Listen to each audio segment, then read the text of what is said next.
우리가 구정 설이 되면 새해 복 많이 받으세요 이렇게 인사를 해요. 사실은 복 많이 받으세요라는 말은 복이 없는 사람에게 하는 말입니다. 복이 있는 사람에게는 복 받으라 하지 않고요, 복이 있는 사람처럼 살라라고 합니다. 그래서 너희 원수를 사랑하며 너를 미워하는 자를 선대하라. 너희를 저주하는 자를 위하여 축복하며 너를 모욕하는 자를 위해서 기도하라. 내 입뺨을 치는 자에게 젖뺨도 돌려대며 내 겉옷을 빼앗는 자에게 속옷도 금하지 말라. 그래서 그렇게 말씀하신 것입니다. 오 갓이라는, 오 하나님이라는 희곡이 있어요. 이 작품은 하나님께 천지를 창조하시고요, 사람을 만드셨어요. 만드셨을 때 왜 옷은 만들어 주시지 않으시고 벗고 살도록 하셨는가 하는 것을 이야기하고 있습니다. 작가는 이 희곡을 통해서 말하기를, 만약 하나님께 사람에게 옷을 만들어 주셨다면 사람들은 주머니를 만들어 달라고 요청을 했을 것이다 라고 했습니다. 주머니를 만들어 주면 그 다음엔 사람들은 주머니를 돈으로 좀 채워달라고 할 것이고, 하나님 마음이 약해서 돈으로 채워주면 그때부터 인간의 모든 문제는 발생하게 된다라는 그런 이야기예요. 이때부터 에덴 동산이 더 이상 에덴 동산이 아니게 되는 거죠. 여러분, 진리가 너희를 자유케 하리라 그랬습니다. 예수님 믿되 정말 믿고 구원받는 자가 되어야 한다는 말씀이에요. 그 기준은 자유하게 되는 건데요, 그 중에 하나가 탐심에서 자유함을 얻게 된다는 말씀이에요. 지금은 온통 돈 하는 세상입니다. 다 부자가 되려고 혈안이 되어 있고요, 부자가 아니라서 좌절하고요, 분노하고요, 돈 때문에 타락합니다. 여러분, 이 탐심에서 우리가 자유하게 된다면 얼마나 엄청난 일일까요? 여러분도 부자 청년 이야기는 다 아실 거예요. 영생을 이제 얻는 길을 알려고 예수님께 찾아왔습니다. 부자 청년이. 이 부자 청년은 율법도 다 지켰습니다. 자부심이 대단했어요. 그게 예수님께서 말씀하시잖아요. 마태복음 19장 21절에 예수께서 이르시되 내가 온전하고자 할진대 가서 네 소유를 팔아서 가난한 사람에게 주라. 그리하면 하늘에서 보화가 내게 있으리니 그리고 와서 나를 따르라. 그 청년이요, 보면 그 말씀에 보면 재물이 많음으로 그 말씀을 듣고 근심하여, 근심에 따랐어요. 그리고 떠났어요. 여러분, 이 부자 청년의 이야기가 특별한 사람이야라고 생각해서는 안 됩니다. 이 말씀을 듣고 여러분이 이 청년이 이해가 안 돼야 정상이죠. 아니, 영생과 전 재산을 비교해? 라고 생각돼야 이게 구원받은 사람이에요. 근데 대부분 그리스도인들은요, 이 청년이 더 이해가 되는 게 지금의 현실이에요. 그래서 돈 하며 삽니다. 돈 하지 말라고 하면 걱정하기 오히려 의심해요. 돈 한다고 돈을 많이 소유하는 것도 아니잖아요. 하나님께 나 돈 주지 마세요 하고 외치는 것과 같은 거예요. 여러분, 사람이 가장 많이 변할 때가 언젠가 한번 생각해 보세요. 뭔가 얻었다, 내가 어떤 지위에 올랐다라고 생각했을 때 달라져요. 돈이 없다가 생겼을 때 좀 달라요. 여러분, 돈이 있어서 변한다기보다는 돈과 함께 마음속에 생기는 탐심 때문입니다. 탐욕 때문에. 우리가 탐욕에 대한 부분을 영적으로 오늘 정리해 두지 않으면 탐욕 때문에 신앙생활이 잘못될 가능성이 많기 때문에 성경은 이것을 경고하고 있습니다. 어떤 사람은 탐욕이 정말 담쟁이 넝쿨 같아서 탐욕이 신앙의 어떤 부분이든 감싸버리면 신앙의 아름다운 모습은 송두리째 사라지고 담쟁이 넝쿨 같은 탐욕만 남게 된다고 그랬습니다. 물질 없이는 살아갈 수 없는 우리 인생들이에요. 그렇기 때문에 항상 누구에게든지 탐욕과 탐심은 있게 말합니다. 구체적으로 탐욕과 탐심이 우리에게 어떤 영향을 주기 때문에 주님께서 이렇게 경계하실까요? 왜 신앙적으로 이걸 살펴봐야 될까? 탐욕에서 자유하려면 우리가 어떻게 살아야 될까? 여러분과 오늘 좀 나누고자 합니다. 탐욕에서 자유하지 못하면 첫째로 진정 자신의 모습을 볼 수가 없습니다. 자기의 진정한 모습을 보지 못해요. 누구나 나 자신을 잘 안다고 생각하거든요. 근데 탐욕이 한번 마음에 들어오고 나면 나 자신을 잘 보지 못합니다. 예수님은 한 부자에 대해서 말씀하셨는데 이 부자가 소유한 밭의 생산량이 아마 굉장했던 모양이에요.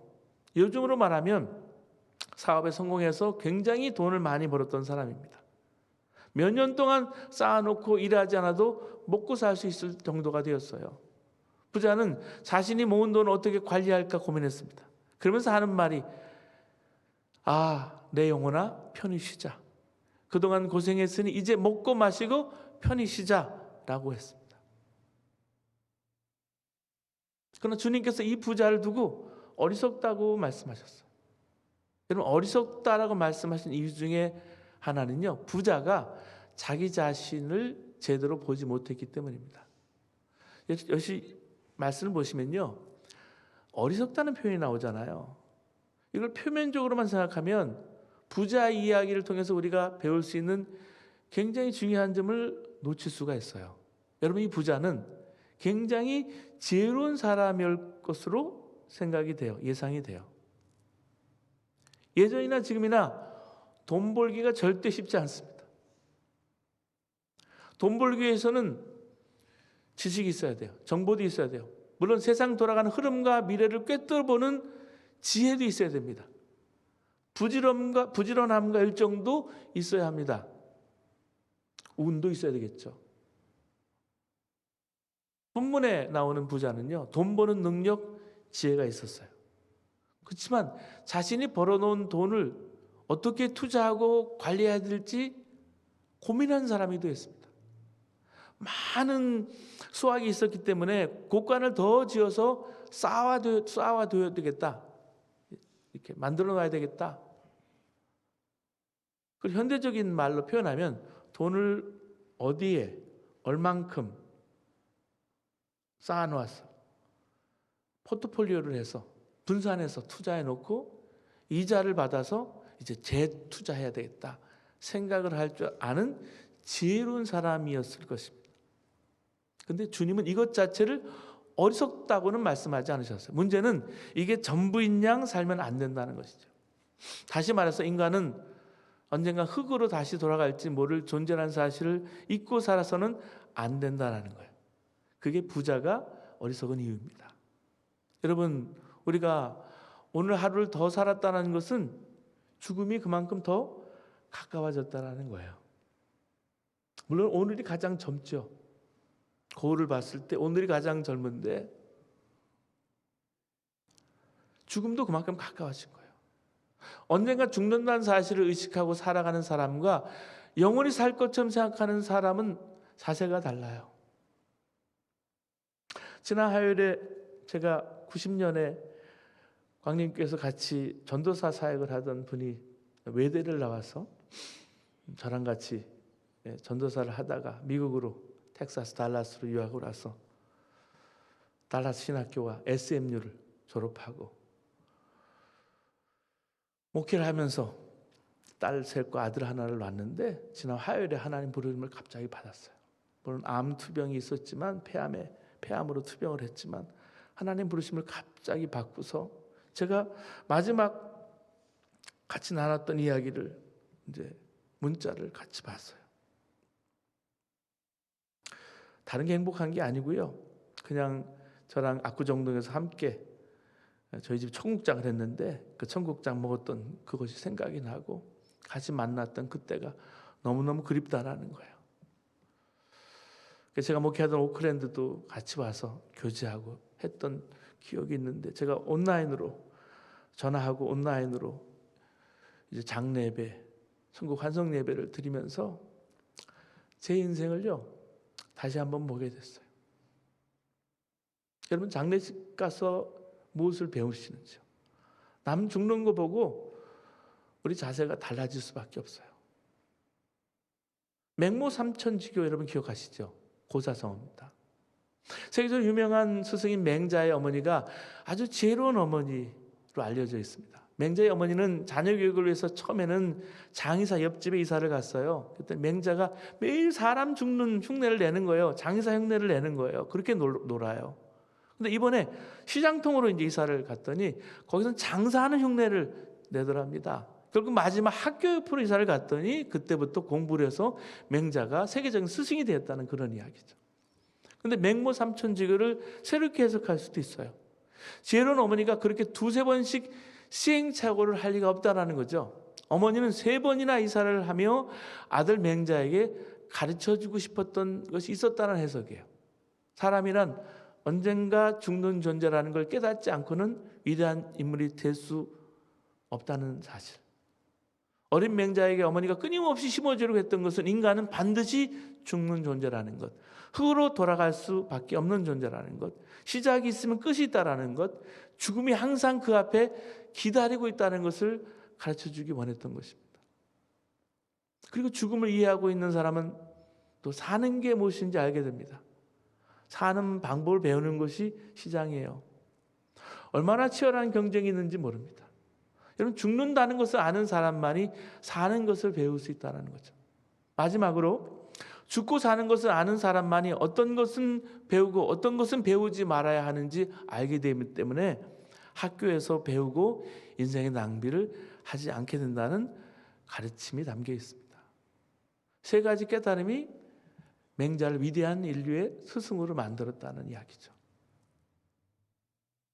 여러분, 부자가 어리석었던 이유가 어디 있을까요? 또 한 가지 이유는 인간의 행복이 물질의 풍요에서 오는 것이 아니라는 사실을 몰랐다는 거예요. 오늘 15절 말씀 보실까요? 사람의 생명이 그 소유에 넉넉한 데 있지 아니하리라. 15절 후반전에 말씀해 주고 있어요. 예수님께서 여기에 생명이라는 단어를 말씀을 하세요. 히브리어로 여기 조엘이라는 단어가 생명이라는 단어인데 생물학적인 생명이 아니라 인생의 찬 의미와 보람, 기쁨으로 채워진 생명을 말합니다. 진정한 기쁨, 만족, 보람, 가치는 물질로는 이룰 수 없다는 거예요.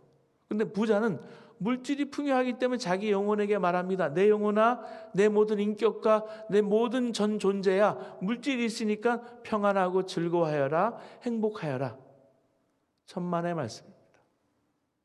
사랑하는 여러분, 예수님을 정말 믿으면 더 이상 부자가 되려고 하는 마음이 없어집니다. 어떻게 이게 가능할까요?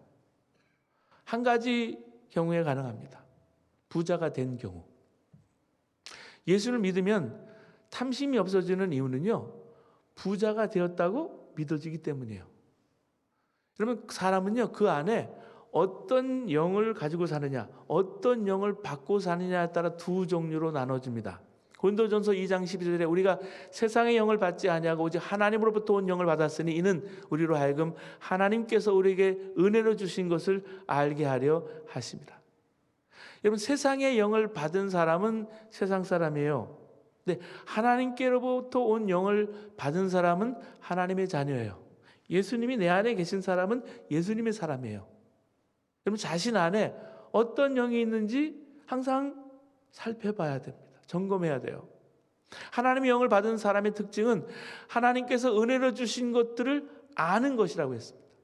하나님의 은혜 중에 가장 큰 은혜가 뭐냐면 하나님이 나의 아버지가 되시는 것입니다. 이게 믿어지면요, 더 이상 부자가 되려는 마음이 없어요. 왜? 부자가 되었기 때문에. 많이 가지고 있어서 부자가 아니에요. 부잣집 아들, 딸은요, 가진 게 없어도 부자예요. 여러분, 가난했던 서문화 교회를 향해서 주님은 오히려 부자라고 하셨어요. 내가 내 환난과 궁핍을 알거니와 실상은 내가 부유한 자니라. 계시록 2장 9절 말씀에. 계속 3장 17절에는 라오디게아 교회가 나왔거든요. 비교적 부유했던 교회예요. 근데 그 교회를 향해서 참으로 가난하다 그랬습니다. 내가 말하기를 나는 부자라 부유하다 부족한 게 없다 하나 내 곤고한 것과 가련한 것과 가난한 것과 눈먼 것과 벌거벗은 것을 알지 못하느니라. 우리가 보는 것과 주님이 보는 것은 다르다는 사실이에요. 영이 다른 것입니다. 여러분은 세상의 영을 가지셨습니까? 하나님의 영을 가지셨습니까? 여러분은 부자이십니까? 가난하십니까? 사랑하는 여러분, 주님께서 오늘이라도 우리를 부르시면 우리는 언제든 가야 돼요. 오늘 아침에 눈을 떴으니까 내일도 반드시 눈을 뜨게 될 것이라는 보장을 받고 사는 사람은 없어요. 습관처럼 내일 아침에도 눈을 뜰 것이라고 예상하고 기대할 수는 있어요. 그러나 분명히 어느 날 어느 순간 눈을 다시 뜨지 못할 아침이 우리에게 있다는 사실을 우리는 알아야 합니다. 이것을 기억하는 사람은 탐욕의 유혹 앞에서 자기 자신의 본 모습을 놓치지 않습니다. 자기 자신의 진정한 모습을 아는 사람은요, 겸손해요. 그리고 무엇을 해야 할지 압니다. 우리는 어떻습니까? 어리석은 인생을 살아가고 있는 것은 아니십니까? 돈으로 안 되는 것이 많습니다. 여러분, 자식 문제 돈으로 해결하세요? 안 됩니다. 돈으로 되는 것보다 안 되는 게 많은 게 우리 삶이에요.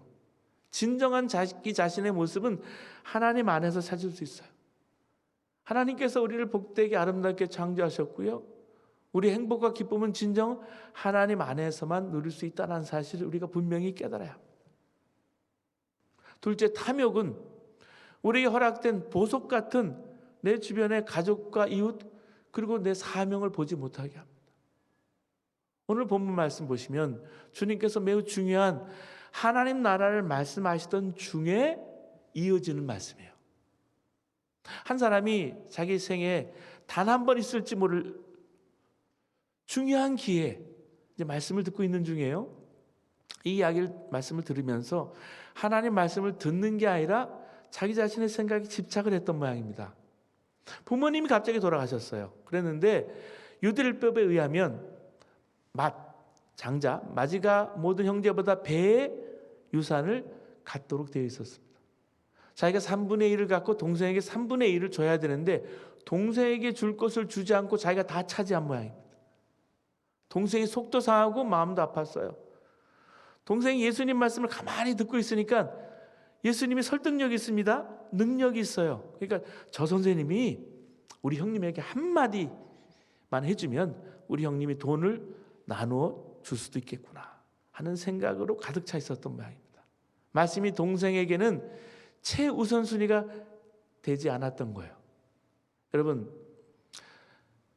속에 근심과 걱정, 다른 생각들로 가득 차 있으니까 설교가 제대로 귀에 들어오지 않을 때가 많습니다. 머리가 다른 생각으로 꽉 차 있고 마음이 꽉 차 있으면 아무리 중요한 하나님 말씀이 들어와도 들을 수 없어요. 바로 이 사람이 그랬습니다. 이 동생은 예수님께 예수님 참 말씀을 잘하시는데 어떻게 그렇게 말씀을 잘하세요? 우리 형님에게 가셔서 좀 부모에게 받은 유산을 저에게 좀 나눠달라고 말씀 좀 해주십시오 라고 했습니다. 그때 예수님께 답변 주신 말씀이 이 부자에 대한 비유예요. 탐욕에 대해서 말씀하실 때 단순히 재판장이 아니라 인간의 근본적인 문제 해결자로서 말씀을 해주세요. 여러분, 탐욕을 특히 부자들이 쉽게 저지르는 죄라고 생각하시는데 부자를 비판하고 정죄하고 미워하는 가난한 사람들의 마음속에 있는 탐심도 주님은 함께 보고 계신 거예요. 여러분, 탐심은 누구만의 문제가 아닙니다. 사람이면 누구에게든지 있는 보편적인 죄예요. 부자의 탐욕이든 가난한 자의 탐욕이든 탐욕은 하나님께서 우리에게 주신 이웃을 보지 못하게 합니다.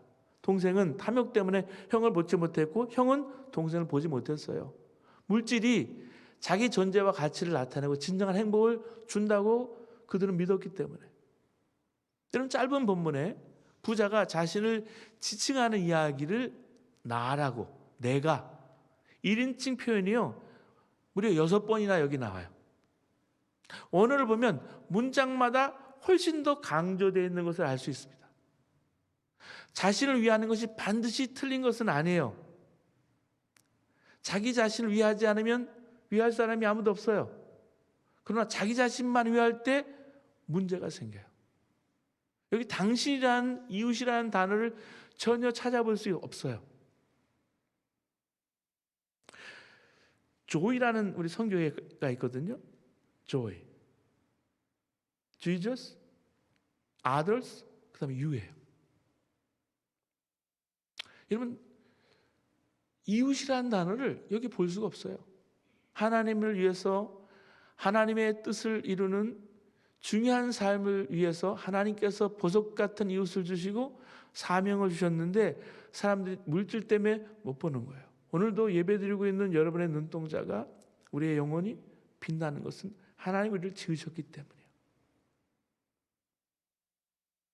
물질을 제일 귀중하게 여기니까 물질을 빼앗아 가려는 모든 것으로부터 어떻게든 지켜내려고 하고, 그러다 보니까 원수가 생기고 물질보다 중요한 관계는 언제나 사라져버리고 없는 거예요. 여러분, 사실 예수님 말씀대로 원수도 사랑하고 미워하는 자를 선대하고 저주하는 자 축복하고 모욕하는 자 위해서 기도하는 것이 어려울 곳은 없습니다. 돈이 들어요? 그게 PhD 학위가 있어야 합니까? 자격증이 있어야 될까요? 시간이 많아야 할 수 있는 일일까요? 생각해 보면 얼마든지 할 수 있는 일이에요. 단 하나가 문제인데 마음입니다. 나는 지지도 복이 없다라고 생각하는 사람은 이런 말이 귀에 들어오지 않습니다. 매사 욕밖에 안 나와요. 싸우고 통곡하고 부수고 싶은 마음밖에 없어요. 근데요, 하나님께서 나의 아버지시다 믿어지는 사람에게는 이 말씀대로 사는 것이 아무것도 아닌 거예요. 주는 것이 받은 복을 누리는 길입니다. 우리의 나이대로 떡국을 이제 먹으면 한 나이를 더 먹으시겠지만 우리 나이대로 받은 은혜가 있으면 그만큼 우리에게 베풀 사랑이 있는 거예요. 그게 부자고요, 부자교회예요. 예수사랑교회는 부자교회입니까? 예, 부자교회입니다. 그래서 우리가 지원받는 것을 하나 둘씩 다 끊고 있어요. 그리고 도와주기 위해서 하나님 우리를 부르셨기 때문에 주라, 그리하면 너에게 줄 것이니 곧 후히되어 누르고 흔들어 넘치도록 하여 너에게 안겨주리라. 너희가 헤아리는 그 헤아림으로 너희도 헤아림을 도로 받을 것이니라. 누가복음 6장 38절 말씀이에요. 용서도 주고 사랑도 주고 물질도 주면 하나님께서 후히되어 누르고 흔들어 넘치도록 안겨주신다는 거예요. 그렇게 안겨주시는 축복을 받으시는 여러분과 여러분 자녀 되시기를 주님의 이름으로 바랍니다. 이게 성경적인 원리예요. 깨닫지 못하면 많이 받고 화가 임합니다. 누가복음 6장 24절 26절 뒤에 화 있을진저 너희 부유한 자여, 화 있을진저 너희 이제 배부른 자여, 화 있을진저 너희 이제 웃는 자여, 모든 사람이 너를 칭찬하면 화가 있도다 그랬습니다. 그리스도인은 부자는 될 수 있지만 부자처럼 살아서는 안 됩니다. 그럼 어리석은 거예요. 코스타가 있거든요. 코스타, 우리 해외 유학생 모임이 코스타인데 항상 시카고에서 휘튼 칼리지에서 집회를 하곤 하는데 그게 커져서 러시아 코스타도 있고 일본 코스타도 있고 유학생들 코스타가 있어요. 왜냐하면 이렇게 대학생들이 중요하기 때문이에요. 저희 교회도 우리 권재 형제나 동건 형제 학생들이 오는데 꿈을 가지고 기도하는 것도 거기 있는 거예요. 거기 국제천무로 섬기신 유인근 목사님께서 2019년에 한 해 수많은 사람들을 만나고 대화를 했던 중에 가장 충격과 도전이 됐던 대화를 소개한 적이 있습니다. 연변에서 만난 조선종 목사님과 대화했다고 해요. 그 목사님은, 이 조선종 목사님은 혹독한 핍박을 받던 시절부터 20여 년 동안 목회를 해왔는데 지금이 가장 어려운 때이고 커다란 두려움이 있다고 고백을 했습니다. 지하 가정교회를 섬기다가 발각이 돼서 지하 감옥에 가서 모진 고문과 구타를 당할 때도 주님을 믿기에 두렵지 않았었는데 지금은 그때처럼 무지막지한 고문을 당하지 않았는데 왜 이래도 두려운지 모르겠다는 거예요.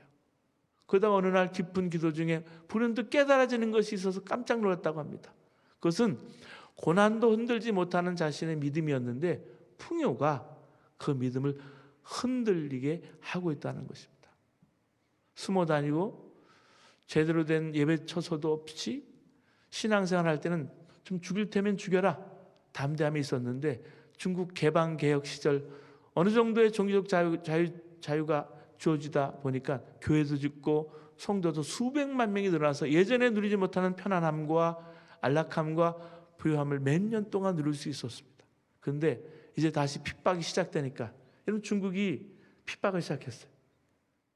그래서 모든 선교사님들이 다 한국으로 철수하거나 잠시 대만 쪽으로 나가 있는 선교사님들이 막 많이 있어요.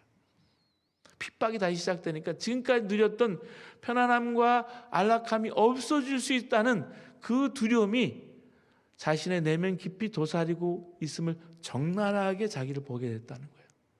그러면서 고난도 흔들리지 못하던 신앙을 풍요가 흔들고 있어요, 목사님. 그 말이 자기에게 깊이 남는다는 거예요. 우리가 복 있는 사람으로 살려면 언제나 여러분 주님과 함께 동행해야 합니다. 내게 능력 주시는 자 안에서 내가 모든 것을 할 수 있느니라. 빌립보서 4장 13절에 말씀하고 있습니다. 사랑하는 여러분, 돈 때문에 우리가 얼마나 많이 싸웁니까? 형제지간에. 왜 장남은 안 하는 거야? 왜 큰언니는 안 하는 거야? 왜 큰동생은 안 하는 거야? 싸웁니다. 왜 큰형님은 많이 주고 자기한테는 이만큼 주느냐며. 내가 장남인데 나한테 왜 이것밖에 안 주냐? 나는 딸이라고 적게 주느냐? 부모에게 서운한 마음을 갖습니다. 돈 때문에 가족들하고 싸우고 급기야 다퉈서 분열이 돼요. 여러분, 우리나라 사람이 가장 많이 싸울 때가 장례식 때와 요즘 같은 명절 때라고 합니다. 형제끼리 등 돌리고 앉았는데 참 마음이 아파요. 하나가 아니에요. 부모님은 돌아가시기 직전인데, 일보 직전인데 병원 침대에 누워있는데 형제끼리 싸우는 모습은 보면 기가 막혀요. 어느 장례식 가면 분위기가 이상한 데가 있어요. 제가 경험을 했어요. 돈이 도대체 뭘까요? 돈 때문에 죽고 죽이는 현실이 신문에 뉴스에 얼마나 자주 납니까? 그 사람이 누구입니까? 혹시 여러분들은 아닙니까? 돈 때문에 마음이 상해서 형제간에 발길을 끄는 사람들이 여러분이 아니냐는 말씀이에요. 형제를 돈으로 살 수 있어요? 돈으로 못 사잖아요.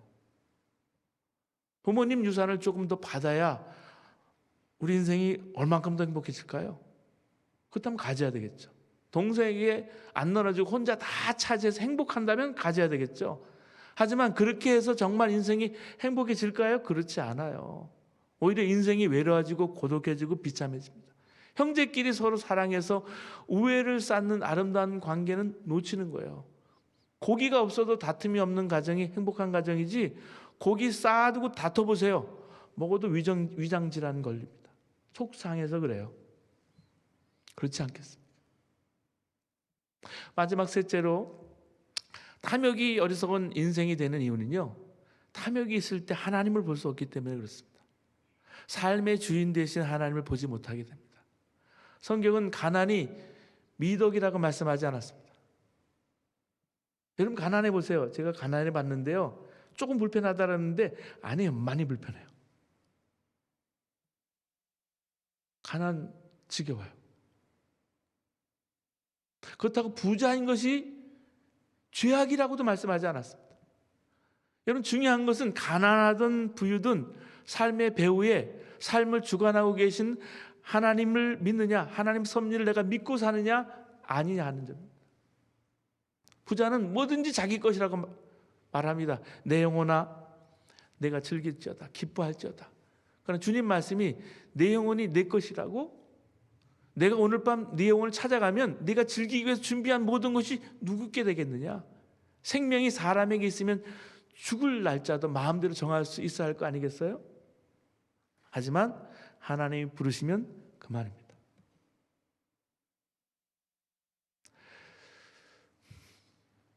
제가 그런 경우를 많이 봐서 제가 아는 사람 이야기를 하면 금방 알게 되기 때문에 이야기를 제대로 못할 때도 많아요. 어느 분은 수원에 있는 유명한 공고의 교장이 되기 직전에, 교회에서 장로가 되기 직전에, 그리고 서울대학에서 박사학위를 받기 직전에 갑자기 자다가 돌연사했습니다. 죽을 줄 모르고 공부했고요, 죽을 줄 모르고 일했고요, 죽을 줄 모르고 살았습니다. 열심히만 살면 되는 줄 알았는데 자기 몸을 돌보지 않다가 어느 날 갑자기 밤에 홀로 피를 토하고 죽은 사람의 이야기를 제가 이민사에서도 듣고 보고 압니다. 가족들이 발견했을 때는 이미 죽은 몸인 거예요. 죽은 몸을 가장 먼저 가서 달려가서 봤던 사람이 저와 저희 집 사람이에요. 어느 장로님 부부는 자녀를 줬던 책을요, 책을 그 책갈피마다 이렇게 해서 그게 몇만 불이 나오는지 몰라요. 쓰지 않고 보스턴에서 또 자녀들이 준 것을 그렇게 갖고 있는 거예요. 우리가 노력하고 애쓰는 모든 것이 여러분 내 것인 줄 알지만 내 것이 되지 않아요. 돈은 아무리 벌어놓고 쓰려고 해도 하나님께 데려가시면요, 모아두는 돈은 누구 것이 되겠습니까? 우리 삶의 배후에 하나님이 계셔서 우리를 높이기도 하시고 낮추기도 하시고 풍요롭게도 하시고 가난하게도 하시는 것을 믿고 살 때 인생의 걸음걸음 속에 풍요로움이 있다는 사실을 알게 되리라는 주님의 말씀이 우리에게 들려옵니다. 우리는 주님께 잠시 맡기신 것을 관리하는 청직일 뿐이에요. 관리하다가 달라 그러시면 돌려드릴 것밖에 없어요. 여러분 에덴 동산에서 인간을 타락시킬 때 뱀이 썼던 방법이 있죠. 뱀이 선악과만 얘기하지 않았어요. 인간의 마음에는 탐욕을 자극한 거예요. 그러니까 열매가 보암직도 하고 먹음직도 하고 참으로 지혜롭게 할 만큼 탐스럽다, 자극할 때 넘어간 거예요. 탐욕이 작용이 될 때 하나님이 안 보인 거예요. 탐욕이 있는 사람은 하나님 볼 수 없어요. 탐욕은 신앙에도 함께 섞일 수 있습니다. 신앙에 탐욕이 붙으면 하나님 안 보여요. 입으로는 하나님 부르는데 그 속엔 진실이 없어요. 가족 사랑은 있는데 그 속에 가족이 없어요. 자기 자신을 위해 가족이 있는 거예요, 다. 그럼 우리가 탐심에서 벗어날 수 있는 길이 뭘까요? 자유할 수 있는 길이 뭘까요? 먼저는 생활 속에서 우리 신앙이 살아있어야 합니다. 여러분 주일날 예배드리는 시간이 얼마나 귀중한 시간인지 모릅니다. 오늘은 슈퍼볼 하는 날이죠. 아시안게임 무슨 중계라도 있으면 이 시간은 천금과도 같습니다. 자칫하면 시험에 들기 쉬워요. 그런데 귀중한 시간을 떼어서 예배드리는 것은 굉장히 중요합니다. 시간을 구별해서 드린다는 것은 다른 말로 하면 시간의 주인이신 주님, 이 시간은 제게 좋다거나 편리해서 혹은 재미있어 나오는 것이 아니라 하나님께서 정한 시간에 시간을 내서 제가 지킵니다 하면서 시간의 주인이신 하나님이라는 것을 생활 가운데 보이는 거예요. 드리는 거예요. 여러분 11조는 모든 물질은 하나님께 주신 것입니다 라고 생활 가운데 고백하는 헌금이에요. 수학의 10분의 1을 하나님께 드린다는 것은 정말 어려운 일이에요. 신앙 없이는 불가능합니다. 여러분 돈 액수가 적을 때는 상관없지만 액수가 많아지면 더 갈등이 생기는 거예요. 근데 11조를 드리면서 주님, 이것은 내 것이 아닙니다. 이 모든 것이 하나님부터 받습니다. 나머지 10분의 9도 하나님의 것인데 10분의 1을 떼어서 하나님께 드림으로 이 모든 것이 하나님의 것이라는 사실을 내가 기억합니다 라고 생활 속에서 인정하는 겁니다. 시간도 아까워서 물질도 아까워하면서 이것도 저것도 내 것이라고 움켜잡기 시작할 때 탐심은 내 자신뿐만 아니라 이웃과 그리고 하나님을 보지 못하게 할 것입니다. 남편을 돈 벌어다 주는 기계로 보게 만들고요, 하나님도 내 이익을 위해서 존재하는 분으로 보게 합니다. 통계를 내보니까 그리스도인들이 예수님과 신앙생활 때 고민을 많이 하는데 가장 고민할 때가 헌금 봉투에 돈을 넣을 때라고 합니다. 11조를 어떻게 할까? 내가 이 본봉에서 넣을까? 세금을 떼고 넣어야 되느냐? 내가 그로스에서 드려야 되느냐?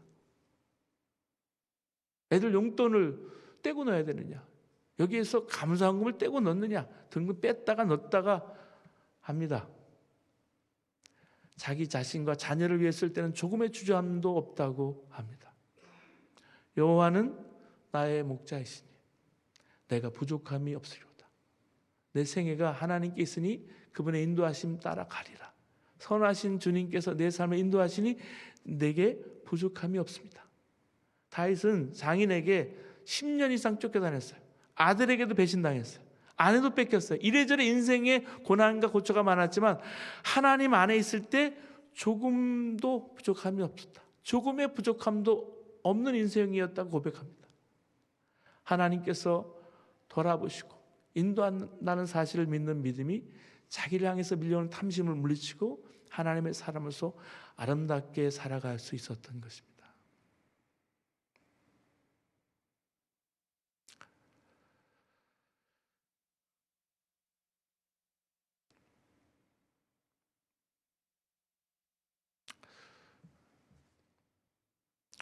그러나 세상의 영을 가지고 사는 사람은요, 부하려는 자와 돈을 사랑하는 자입니다. 디모데전서 6장 9절의 말씀 보시면 부하려는 자들은 시험과 올무와 여러 가지 어리석고 해로운 욕심에서 떨어지나니 곧 사람으로 파멸하고 멸망에 빠지게 하는 것이요 돈을 사랑함이 일만하게 뿌리가 되나니 이것을 탐내는 자들은 미혹을 받아 믿음에서 떠나 많은 근심으로서 자기를 찔렀도다 그랬습니다. 그들은 아무리 돈을 많이 가져도 부자가 아니라 부하려는 자라고 말했습니다. 돈이 많은데 계속 조금만 더 합니다. 가진 것이 사라질까 봐 두려워합니다. 잠언서 30장 15절에 거머리에게 두 딸이 있어 다고다고 하느니라. 족한 줄을 알지 못하고 족하다 하지 아니하는 것이 선엇이 있으니 라고 말씀하고 있습니다. 여러분, 가장 큰 고통은 만족이 안 되는, 계속 다고 달라 욕구에 사로잡혀 있는 것이, 이게 저주예요. 계속 먹어도 배고픈 사람을 한번 생각해 보세요. 상상해 보세요. 많이 가져도 계속 염려하고 계속 근심합니다. 여러분, 생활의 염려도 사실은 죄악이에요. 염려가 주는 가장 무서운 해악은 염려하느라고 정말 중요한 것을 위해서 아무것도 하지 못하게 된다는 거예요. 이게 탐심이요, 염려가 마귀가 주는 가장 무서운 전략입니다. 근데 구원받은 자는 달라요. 잠언서 11장 25절 구제를 좋아하는 자는 풍족하여질 것이요 남을 윤택하게 하는 자는 자기도 윤택하여지리라. 여러분, 구제하는 것이 좋으십니까?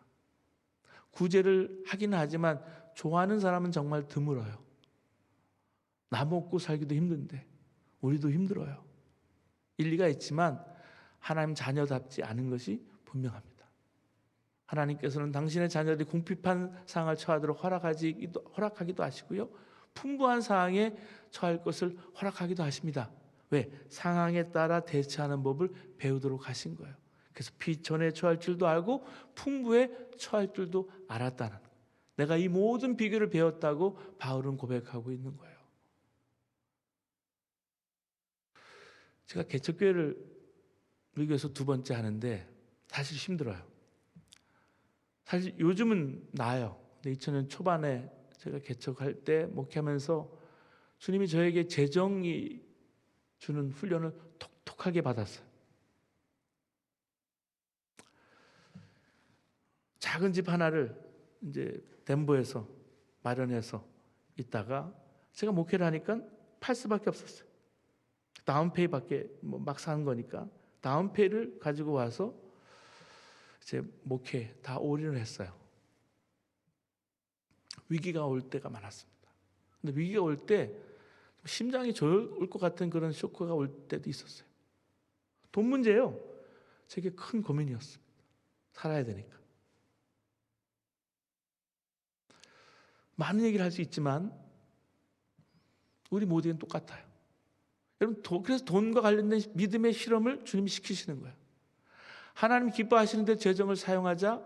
그럼 하나님께서 어떻게 나를 책임지시는지 보자. 그랬을 때 주는 것이 인색하지 않았습니다. 그러기 위해서는 계속해서 나와 함께 하시는 살아계신 하나님을 바라보는 것밖에 없어요. 그리고 주님을 사랑하게 되면 돈에 대한 염려에서 벗어난다는 것을 마침 알았습니다. 짤막한 시 한 편을 읽고서 감동한 적이 있습니다. 한 사람이 떠났는데 서울이 텅 비었다. 사랑하는 한 사람이 떠났는데 온 세상이 텅 비었다고 느껴지는 것이 사랑입니다. 예수님을 믿으면 이런 마음이 생깁니다. 주 예수님을 정말 만나고 나면 누구나 탐심의 노예에서 자유하게 됩니다. 기도하시겠습니다.